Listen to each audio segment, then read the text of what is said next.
কোনো ক্যামেরা নেই, কোনো লাইভ সম্প্রচার নেই, কিন্তু অস্ট্রেলিয়ার মাটিতে এমন এক প্রস্তুতি ম্যাচ খেলল বাংলাদেশ নারী ফুটবল দল, যেটা এশিয়ান কাপের আগে পুরো ছবিটাই বদলে দিতে পারে।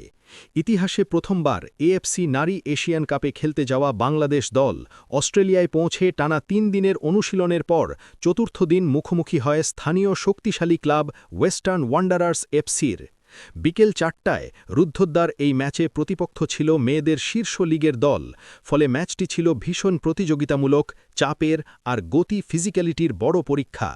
আর সেই পরীক্ষাতেই লাল সবুজের মেয়েরা প্রমাণ করেছে তারা শুধু অংশ নিতে আসেনি, লড়তেও প্রস্তুত। ম্যাচটি শেষ হয় ১-১ গোলের ড্রয়ে। যদিও আনুষ্ঠানিকভাবে ফল প্রকাশ করা হয়নি, তবে নির্ভরযোগ্য সূত্রে এই ড্রয়ের খবর নিশ্চিত। কোচিং স্টাফ এই ম্যাচে বিভিন্ন ফরমেশন, খেলোয়াড়দের নতুন কম্বিনেশন আর কৌশলগত শৃঙ্খলা যাচাই করার সুযোগ পেয়েছেন, যা এশিয়ান কাপের আগে ভীষণ গুরুত্বপূর্ণ। ম্যাচের পরদিন কোনো মাঠ অনুশীলন নয়, রিকাভারির অংশ হিসেবে পুরো দল ভ্যালেন্টাইন স্পোর্টস পার্কে সাঁতারের মাধ্যমে শরীর ঠিক রাখছে, কারণ সামনে অপেক্ষা করছে সবচেয়ে বড় চ্যালেঞ্জ। মার্চের ৩ তারিখ চায়নার বিপক্ষে ম্যাচ দিয়ে শুরু হবে বাংলাদেশের এশিয়ান কাপ মিশন, আর অস্ট্রেলিয়ার এই নীরব ড্রই বলে দিচ্ছে বাংলাদেশ নারী দল এবার মঞ্চে নামছে আত্মবিশ্বাস আর প্রস্তুতি দুটো নিয়েই।